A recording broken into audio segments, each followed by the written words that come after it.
Yakin anugerahnya mampu jadi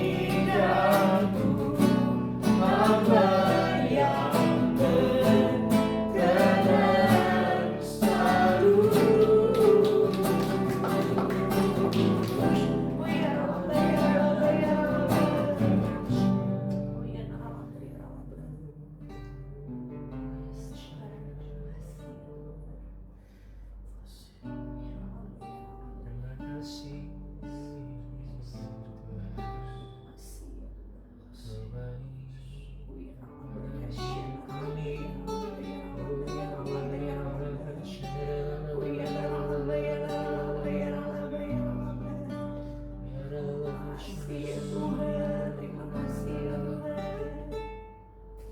Baik ya Tuhan.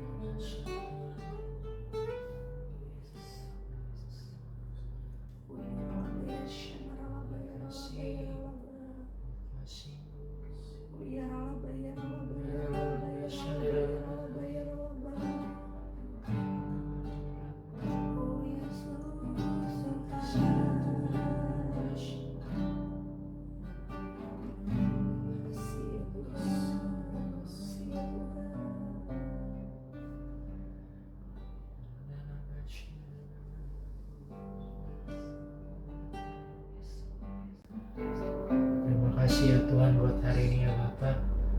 Kalau kami boleh menikmati hadirat-Mu ya Tuhan yang dahsyat, sungguh kami boleh merasakan ya Tuhan kehadiran-Mu ya Bapak.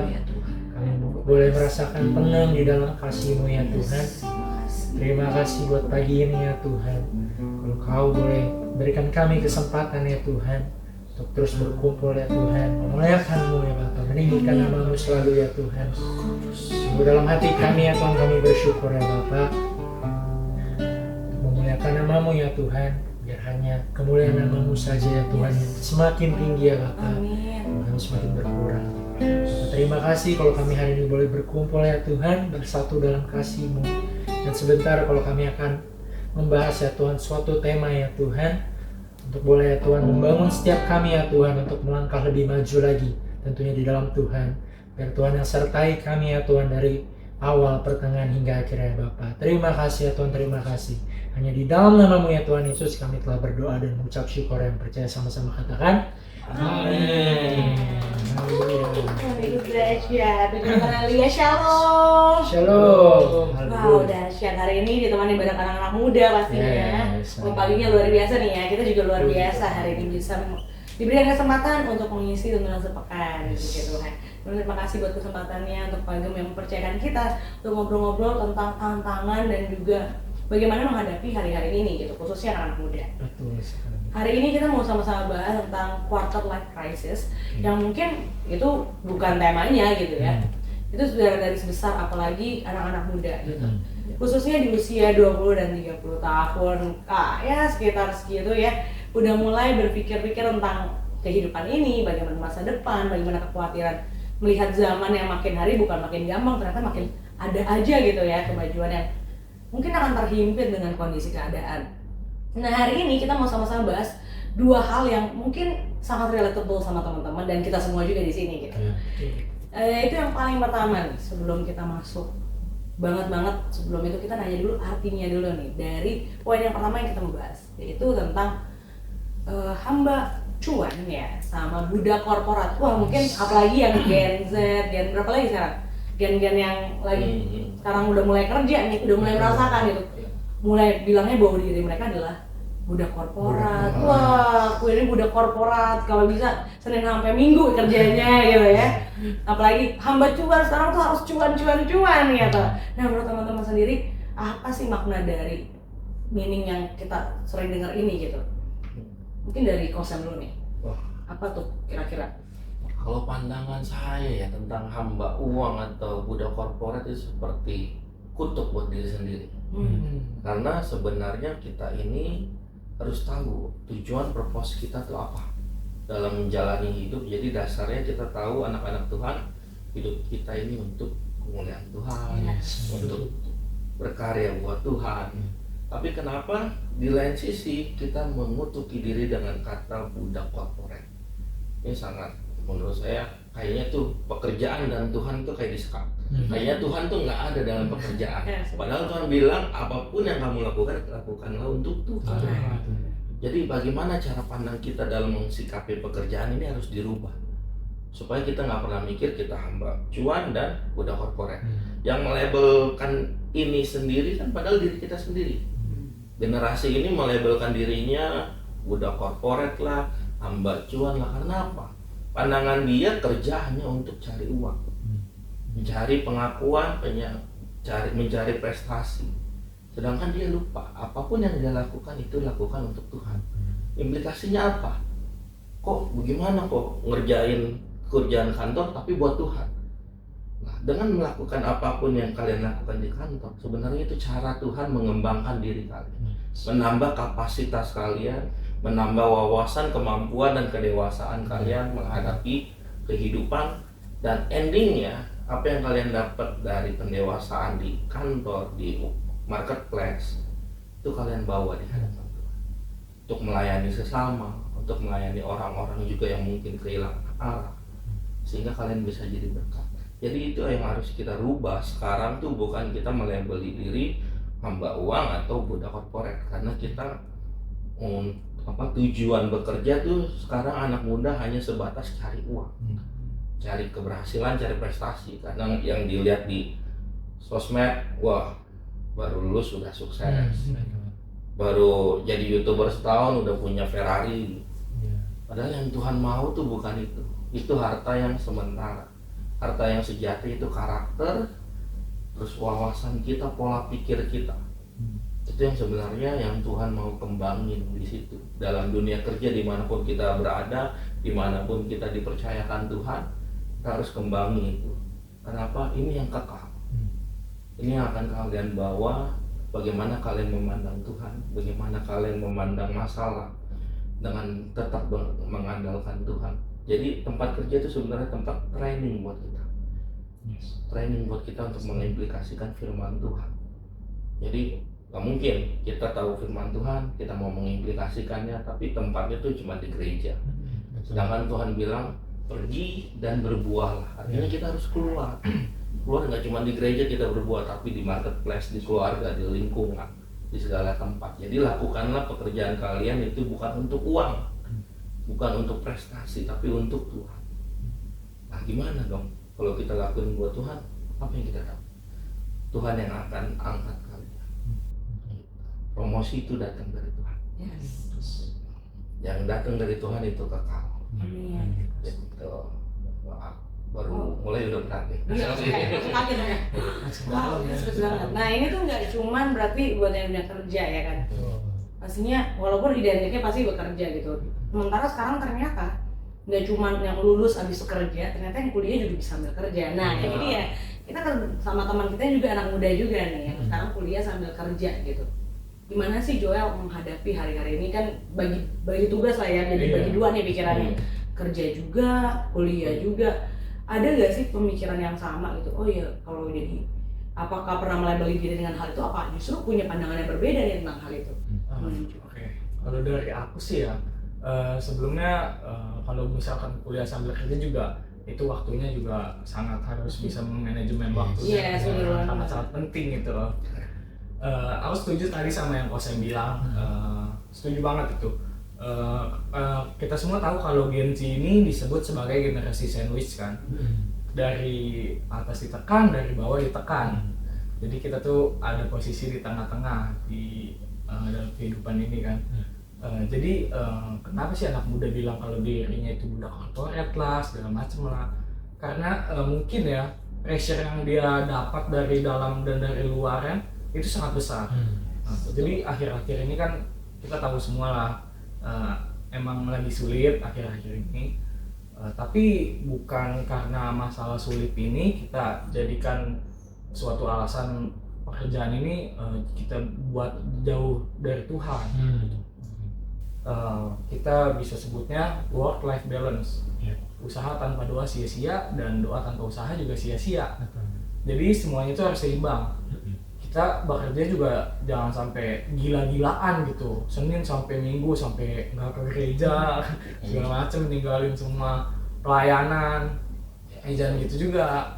Kita harus balance ya, kerjaan kita sebatas ya di kantor atau di mana. Kalau di luar itu ya itu bukan kerjaan lagi, kita di luar udah hambanya Tuhan, kita di luar memuji Tuhan. Bahkan di dalam pekerjaan juga kita bisa kok sambil muji Tuhan, sambil sembah Tuhan, walaupun pikiran lagi mumet, lagi pusing kan. Ya pokoknya budak korporat itu sih bener yang kata saya bilang, diri kita yang melabeli itu sendiri budak korporat. Sebenarnya kita bukan budak korporat. Kita dimanapun kita bisa tetap menyembah Tuhan, kapanpun itu. Semuanya pasti ada waktunya kan. kitanya aja sendiri yang membagi waktunya itu kayak gimana nih. Iya, gitu. tergantung ya. Iya, tergantung dari diri kita masing-masing aja itu mas semuanya. Betul. Jadi balik lagi ke skala prioritas. Nah, Nah, iya. Teman-teman semua yang masih muda, yang masih kuliah sambil kerja, pelayanan, kuliah, terus keluarga. Nah ini kalian harus bisa nentuin skala prioritas. Benar. Intinya apa? Supaya kalian tuh nggak terombang-ambing. Waktunya memang kalian untuk melayani, totalitas melayani. Waktunya untuk bekerja, totalitas kerja. Tapi bukannya kita jadi pribadi yang lain di tempat kerja dan melayani beda orang, bukan. Enggak. Karakter kita sama, cuman kita total di tempat itu. Lakukan yang terbaik dimanapun kita berada, Tuhan bilang. Waktunya untuk keluarga, berikan yang terbaik untuk keluarga. Melayani keluarga, melayani orang tua, dengar-dengaran.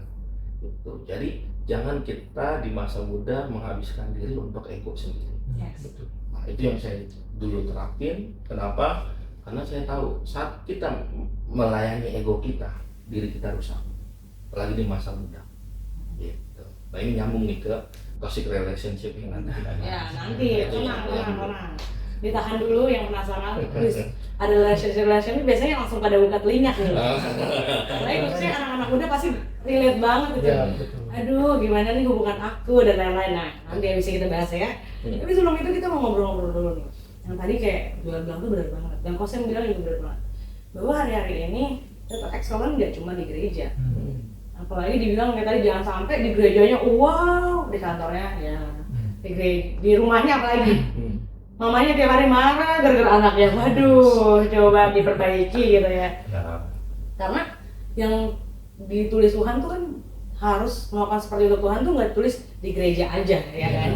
Dimanapun kita berada kita harus mencerminkan Kristus dalam hidup kita, itu dia yang paling penting. Dan bagaimana cara Tuhan memandang berkat, sebenarnya nggak salah gitu ya, untuk bekerja dapat uang itu nggak salah. Dan ya itu lumrah, setiap yang bekerja dapat upah, ya itu juga dari zaman dulu, dari Alkitab pun mengatakan hal yang sama gitu.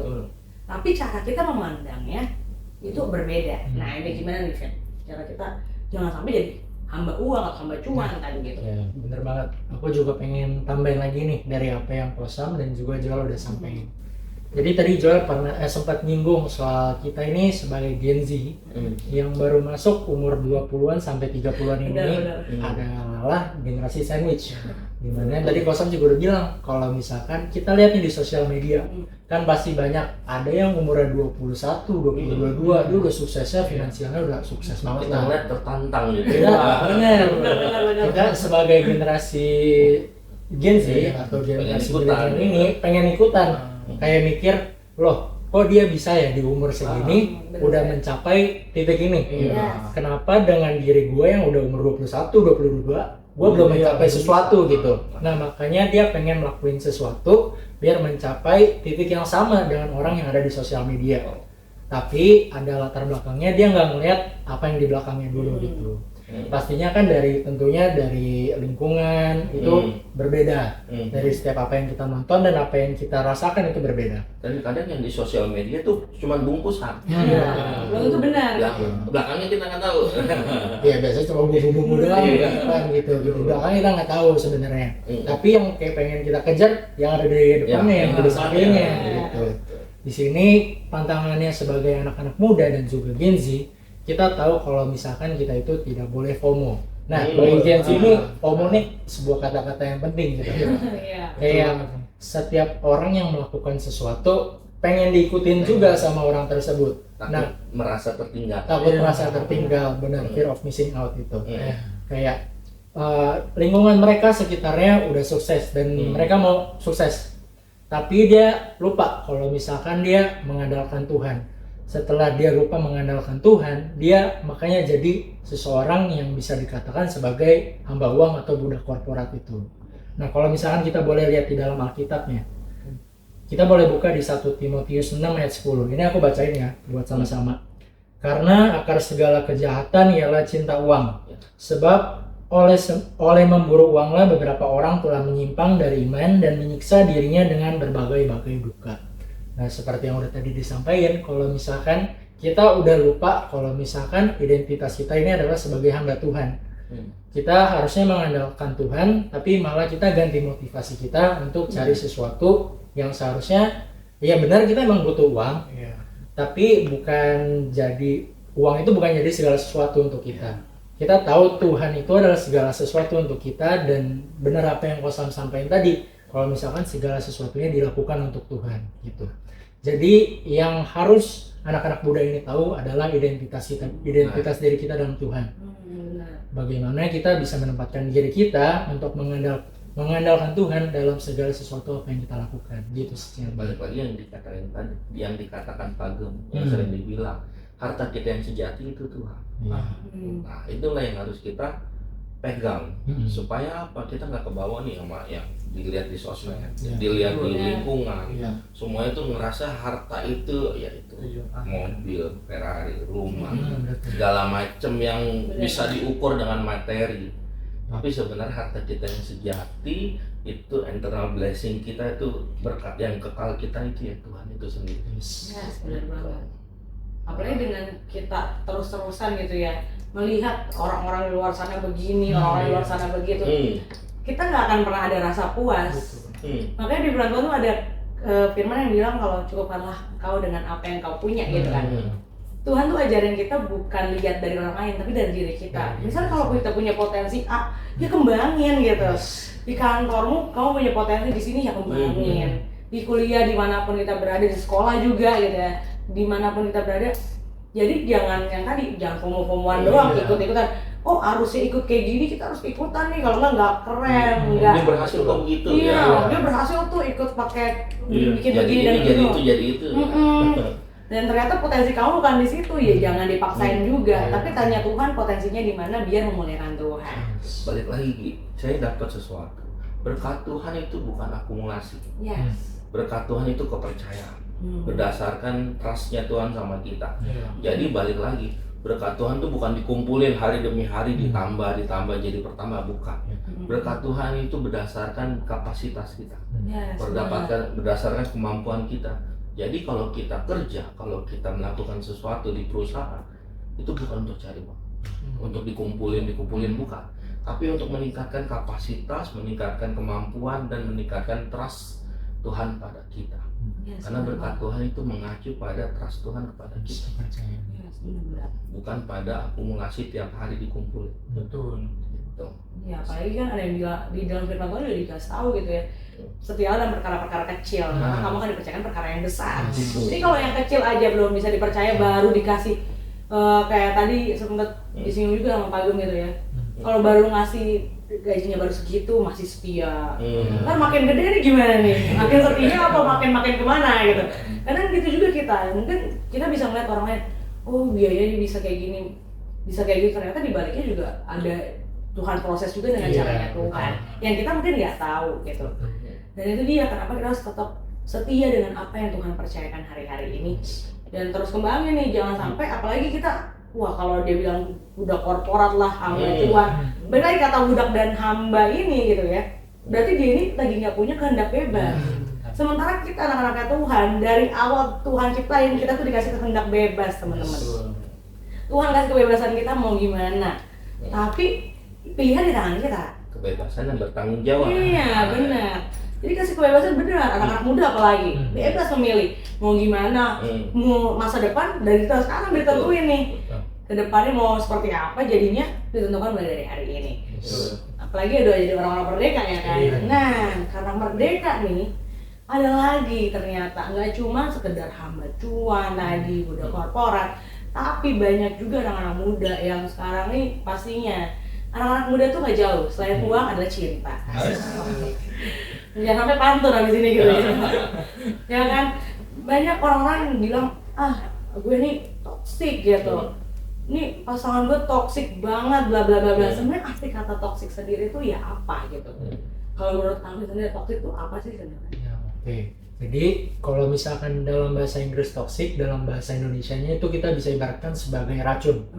Kita tahu kalau misalkan racun dalam suatu benda atau suatu misalkan suatu tumbuhan seperti itu, kayak binatang tikus, kalau misalkan dia keracunan penyebab akhirnya adalah kematian. Berarti ada sesuatu yang menjerat dia dan menyiksa dia sampai suatu akhir dia nggak punya potensi untuk hidup lagi. Nah kalau misalkan dihubungkan dengan toxic relationship atau yang kita bisa bilang sebagai hubungan yang beracun, berarti adalah sebuah hubungan yang dimana dijalanin oleh kedua orang, tapi kedua orang itu bisa saja memberikan racun, dampak buruk, yang dimana akan menjerat mereka berdua dan yang nantinya juga akan menghasilkan hasil akhir yang buruk. Seperti itu sih. Nah, gimana nih Joel? Ya. Menanggapi ini, apalagi masih usia muda ya kan? Wah, gimana? Setuju banget yang Calvin bilang ya. Toxic relationship itu adalah pengaruh buruk.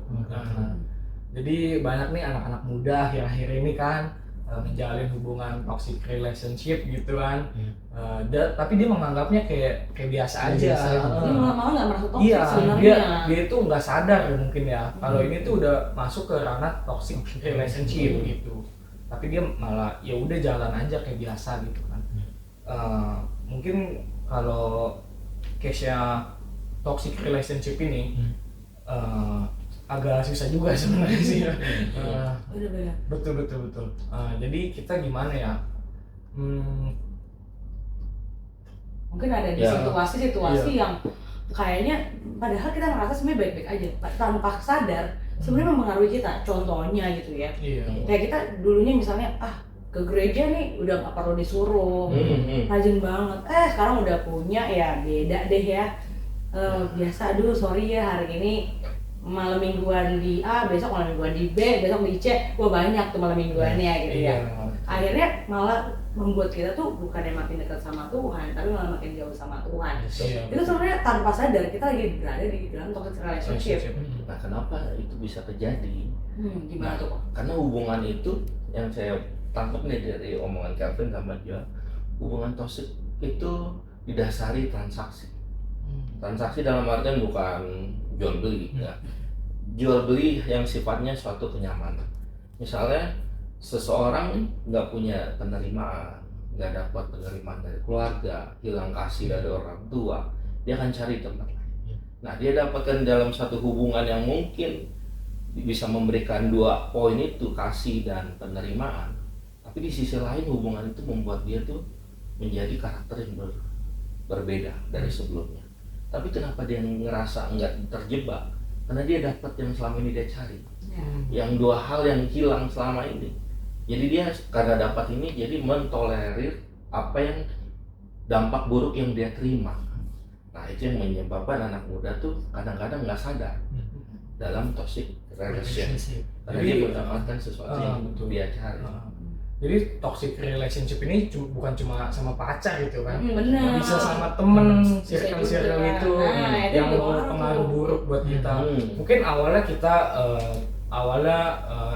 kita rajin ibadah, terus kita mulai bergaul lah sama teman-teman di sekolah, di kampus. Tapi itu kita kurang masuk gitu sama pergaulannya karena kita mungkin karena sering di gereja, di rumah Tuhan gitu, kurang masuk sama pergaulan yang duniawi. Jadi mulailah kita coba-coba ngikutin supaya kita diterima gitu di lingkungan teman-teman. Jadi itu yang disebut namanya toxic relationship yang membawa kita semakin jauh dari Tuhan.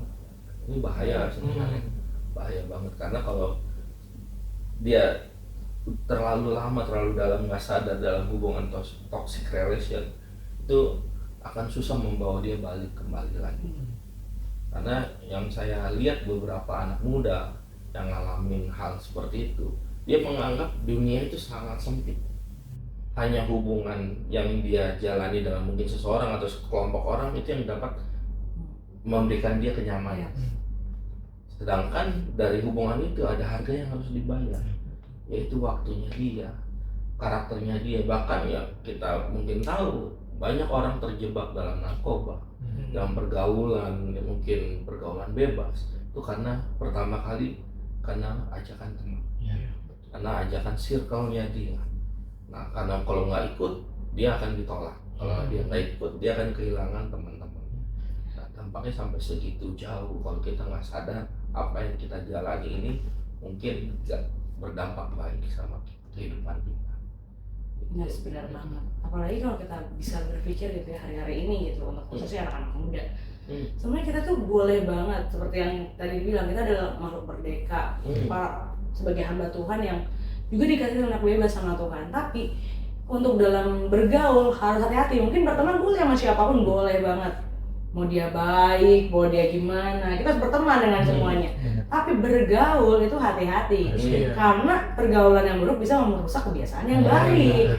Oleh sebab itu kita juga perlu hati-hati, kayak Joel bilang relationship itu nggak melulu tentang dua orang nih, cowok sama cewek, cowok yang ini toksik, yang ini ceweknya toksik ya gitu muter-muter. Tapi juga ternyata pertemanan juga sama, pergaulan kita juga sama. Oleh sebab itu perlu banget nih untuk sebagai anak-anak muda hati-hati banget milih temen, milih pasangan gitu ya. Karena dari yang pernah aku kan suka nonton khotbah-khotbah gitu ya, ikutin beberapa firman. Karena ada pendeta tuh yang bilang gini, kalau memang dia dari Tuhan, dia akan membuat kamu makin cinta sama Tuhan. Jadi kalau memang pergaulan itu, misalnya pertemanan itu adalah dari Tuhan, percayalah dia akan membuat kamu makin cinta sama Tuhan. Bukan berarti kamu jadi anak yang wah gereja terus, Senin sampai Jumat gereja, Sabtu Minggu juga gereja. Enggak juga tuh, enggak juga kan. Tapi makin membuat kamu, oh iya, yuk satu bareng. Oh yuk kita saling bareng. nguatin. Saling nguatin. Kenapa bro? Duh keluarga gue lagi gini bro misalnya. Oh iya, kenapa keluarganya? Oke kita bisa saling doain, saling kuatin, bantu dengan berbagai hal gitu ya. Dan itu yang hari-hari ini anak-anak muda harus pahami bahwa sebenarnya kita boleh banget memilih kemana kita mau berteman, di mana kita mau berteman, dan bergaul itu kita harus benar-benar selektif banget karena jangan sampai itu mempengaruhi kita malah jadi terdampak. Awalnya mau mendampaki, ternyata kita yang terdampak. Wah, hati-hati juga tuh yang kayak gitu. Karena itu sering banget ya. Benar-benar. Kayak contohnya sekarang anak-anak muda banyak yang kalau misalnya punya pasangan, dia tuh punya keyakinan kayak aku bisa berubah nih orang. Iya. Kayak contohnya aku sebagai hamba Tuhan bertemu dengan orang yang bukan hamba Tuhan. Terus kayak dengan keyakinan, oh aku bisa ubah dia jadi kayak sesuatu yang sama seperti yang aku lakukan gitu. Jadi sama seperti hamba Tuhan. Nah, ini yang harus dipegang anak muda, apalagi yang punya hubungan pacaran atau punya komitmen untuk menjalin hubungan yang serius. Jangan pernah berpikir untuk merubah seseorang, karena manusia nggak bisa merubah manusia. Hati manusia itu hanya dirubah sama Tuhan. Cuman manusia, dalam ayat firman Tuhan dibilang manusia mempertajam manusia. Kita nggak bisa merubah, tapi kita bisa jadi alat Tuhan untuk mempertemukan dia dengan Tuhan supaya dia berubah. Gitu. Ya, perubahannya bukan karena orang itu ya, tapi karena Tuhan. Iya, benar. Gitu. Sama tadi yang Kak Alvin bilang, benar banget. Kita nggak bisa merubah orang ya. Makanya buat anak-anak muda, carilah pasangan yang seiman, yang seamin juga. Iya, benar banget. Jangan Karena kompromi. Betul. Kalau kita sama-sama seiman kan kita bisa gereja bareng berdua tiap minggu. Jadi makin dekat sama Tuhan. Benar-benar. Ya kan? Benar-benar. Intinya kalau relasi yang sehat itu dibangun dari kasih. Kalau tadi toxic relation dibangun karena transaksi. Karena dia dapat sesuatu, kita memberikan sesuatu. Tapi kalau kita membangun dengan kasih, kita nggak menuntut segala apapun, nggak menuntut apapun, tapi kita memberi apa yang sesuai dengan apa yang Tuhan dorong untuk kita beri. Baik dalam itu pergaulan pertemanan atau hubungan dalam mungkin ya pacaran atau sejenis tunangan atau apa gitu. Yes, benar banget. Apalagi yang tadi Kos yang bilang, wah apalagi udah masuk pacaran gitu ya, konteks pacaran sendiri aja udah dalam firman Tuhan, pacaran itu adalah pernikahan. Jadi bukan sekadar oh iya hari ini jadi besok ya udah deh pikir besok, enggak. Pacaran itu ya pernikahan, berarti kamu udah mempersiapkan dia menjadi yang the one kamu nih, gimana? Seyakin apa kamu adalah dia adalah yang terakhir gitu kan ya. Untuk meyakini Nah, harus itu diuji. betul. Apa yang dari Tuhan, apa yang benar itu pasti tahan uji. Ya betul, betul banget. Jadi kalau misalnya kita punya hubungan pranikah, misalnya komitmen untuk bersama, misalnya anak-anak muda ya bilangnya sekarang pacaran. Nah, gimana caranya? Jangan selalu menuntut jadi nomor satu. Misalnya Joel punya pacar, Joel bilang oh kamu selalu nomor satu buat aku. Itu sangat apa ya, bisa dibilang ya selain bullshit juga Iya. sangat bodoh gitu. Sangat bodoh. Karena apa? Hidup kita nih masa muda, kalian harus bertanggung jawab dengan tanggung jawab masing-masing. Terutama keluarga, pelayanan, dan kuliah kalau masih kuliah. Itu tanggung jawab utama. Nah, kalau dia memang dari Tuhan, dia akan mendampingi kamu untuk menanggung tanggung jawab ini dengan berhasil. Yes. Bukan menjadi beban baru untuk membuat kamu jadi tidak bertanggung jawab dengan hal-hal itu. Ya, Benar-benar. seperti itu sih buat anak-anak muda. Setuju banget nih, apalagi yang tadi disampaikan gitu ya, khususnya anak-anak muda nih yang sekarang sudah sebenarnya nggak masalah juga, apalagi di sini kita membawa beberapa kisah-kisah yang kalau diangkat nanti kepanjangan gitu ya. Kalau yang kesaksian nih, oh iya aku wow gitu ya, mencari yang seiman, pastinya seiman dan seamin, dan yang pasti membawa kita makin hari makin dekat sama Tuhan tadi. Wah, hari ini pembahasannya cukup mungkin pagi-pagi jadi agak melek-melek dikit, yang tadi Seru ya, senyum-senyum seru ya. gitu ya. Seru. Udah mulai senyum-senyum dan mulai berpikir, bener gak ya di sebelah aku yang sekarang lagi bersama dengan kita nih, dia adalah orang yang emang Tuhan pilih gitu ya, untuk menjadi pendamping buat kita. Kayak tadi dibilang bukan berarti dia adalah salah satunya yang wah pokoknya kita nggak kerja nggak apapun dia doang. Nah, Prioritas juga. kita si A, si B. Iya, nggak bisa gitu juga ya. Ternyata kita juga banyak prioritas kita yang lain juga gitu. Wah, udah dahsyat banget hari ini pembahasannya benar-benar padat banget. Iya. Bagaimana dari pengalaman-pengalamannya, tapi pastinya nggak lengkap kalau kita nggak baca ayatnya nih. Gimana Kavin? Oke, jadi untuk membahas yang tadi toxic Iya, relationship setuju itu, banget. yang benar kata Kosam bilang kalau misalkan healthy relationship, hubungan yang baik itu dibangunnya dengan kasih. Iya.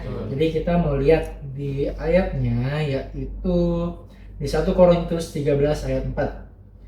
Saya bacakan. Kasih itu sabar, kasih itu murah hati, ia tidak cemburu, ia tidak memegahkan diri dan tidak sombong.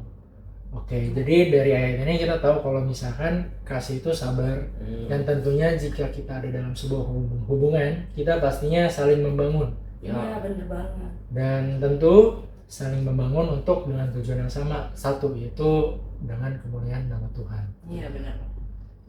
Seperti yang tadi bilang, dilandasi oleh kasih. Jadi itu tuh kasih tuh udah wajib kudu harus ada di dalam setiap hubungan. Ayat ini kalau kita bahas lebih dalam lagi lebih seru. Sangat dalam lagi. Mungkin nanti di pertemuan berikutnya ya bahas ini ya. Iya, boleh. Kita akan bahas tentang kasih aja, itu nggak bisa diuraikan dengan 5 menit berapa menit, itu dalam banget. Kalau ini kan beberapa hal yang bisa dikutip gitu ya.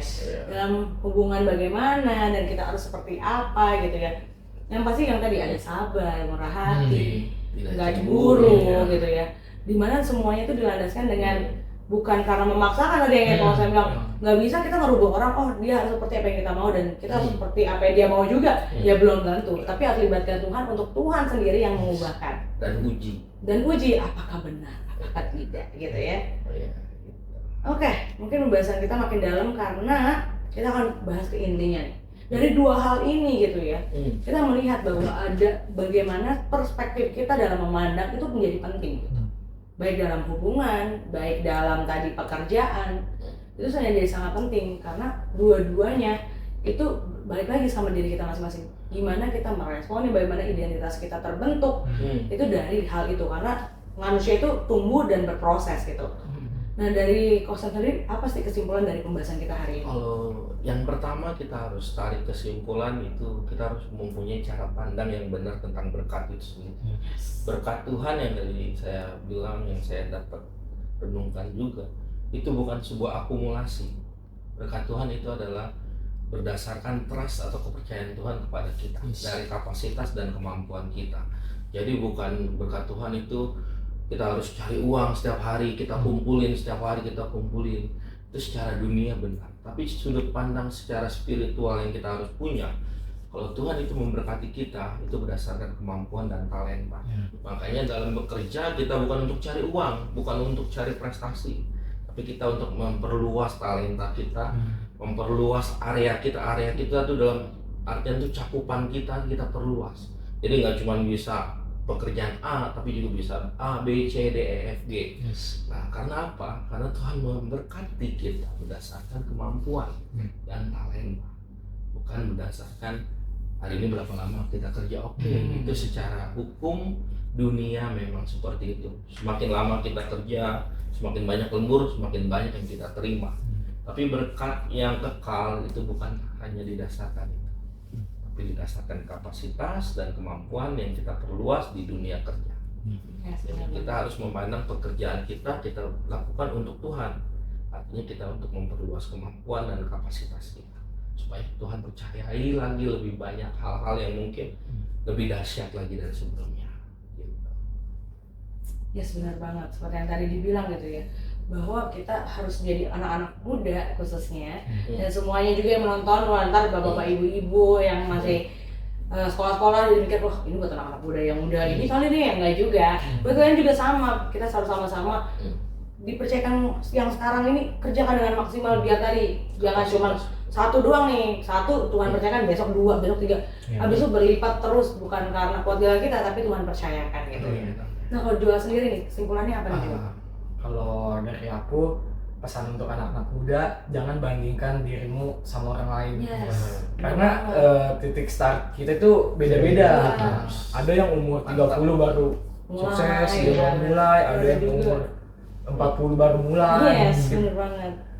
Kita nggak ada yang tahu kapan kita akan mulai, tapi percayalah waktu Tuhan itu pasti ada dan tepat. Jadi kita harus sabar, kita harus ikutin prosesnya, karena dari proses itu kita akan dibentuk menjadi yang Tuhan mau.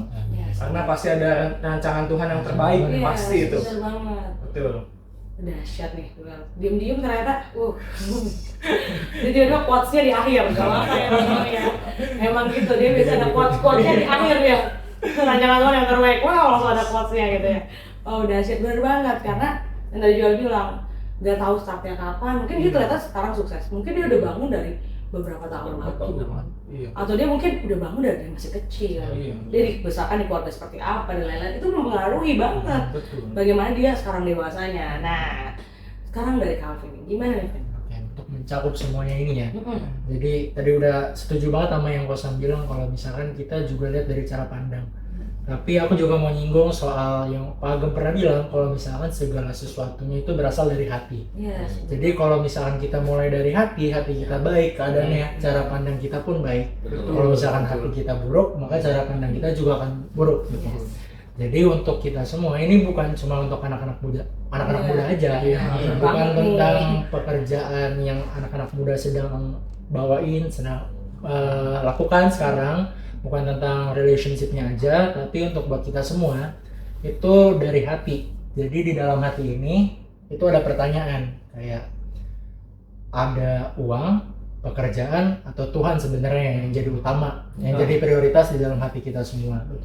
Jadi bukan cuma anak-anak muda yang di sini kita tahu notabene kita harus mengandalkan Tuhan, menempatkan Tuhan di nomor pertama. Karena dari segala sesuatu yang kita lakukan ini untuk Tuhan dan hanya untuk Tuhan. Dan kita percaya juga kalau misalkan segala perkara dapat kita tanggung di dalam Tuhan yang memberikan kekuatan kepada kita. Nah kalau misalkan boleh dikilas balik lagi di dalam ayat, ada dalam Matius 6 ayat 21, aku boleh bacain lagi ya. Di mana hartamu berada, di situ juga hatimu berada. Nah ini yang juga Pak Gem sempat nyinggung di khotbahnya di tanggal Agustus kemarin, kalau misalkan di mana harta kita berada, di situ hati kita juga berada. Kalau misalkan harta kita itu kita taruh di bawah kakinya Tuhan, berarti di hati kita juga ada di dalam Tuhan. Dan semuanya itu tentang pekerjaan kah, tentang keluarga kah, tentang hubungan, baik itu dengan pasangan ataupun dengan lingkungan kita, kerabat kita, itu semua kita mau taruh di bawah kakinya Tuhan. Biar Tuhan yang ngatur, biar Tuhan semua yang pegang kendali akan hidup kita. Tapi notabene kita juga harus jalanin dengan melakukan segala sesuatunya sama seperti untuk Tuhan gitu. Jadi jangan setengah-setengah. Jadi harus terbaik ya. Harus yang terbaik gitu. Wih, dahsyat banget nih. Hari ini kesimpulan-kesimpulannya udah mantep-mantep banget gitu ya. Aku cuma mau nambahin dikit doang sebenarnya. Karena kita memasuki di bulan-bulan yang pastinya Indonesia merdeka. Ya, ini sudah melewati masa-masa kemerdekaan Indonesia. Untuk merdeka itu kan nggak cepat gitu. Perlu proses seperti yang tadi bilang. Bahwa manusia itu pasti berproses. Itu juga setiap kita. Mungkin hari-hari ini kita dalam kondisi belum mengetahui bahwa kita ini adalah orang-orang merdeka gitu ya. Masih terbawa tadi dengan paradigma kita sendiri, pemahaman kita sendiri, kalau kita tuh seperti apa dan bagaimana. Tapi marilah hari-hari ini kita terus sama-sama jadikan Tuhan tuh segalanya dalam hidup kita. Baik dalam pekerjaanmu, dalam hubunganmu, baik sama keluarga, teman-teman, pasangan, siapapun itu. Jadikanlah Tuhan adalah fondasi pertama dalam kehidupan kita. Karena kita percaya hari-hari ini nggak bisa dengan kuat dan gagah kita untuk menjalani hari-hari ini, tapi hanya karena Tuhan aja. Dan kita berdoa biarlah setiap anak-anak muda maupun bapak mama dimanapun kita berada hari-hari ini, kita mau sama-sama terus kuat, bukan karena kemampuan kita, tapi karena Tuhan. Dan yang pastinya dari pesannya tadi udah banyak banget.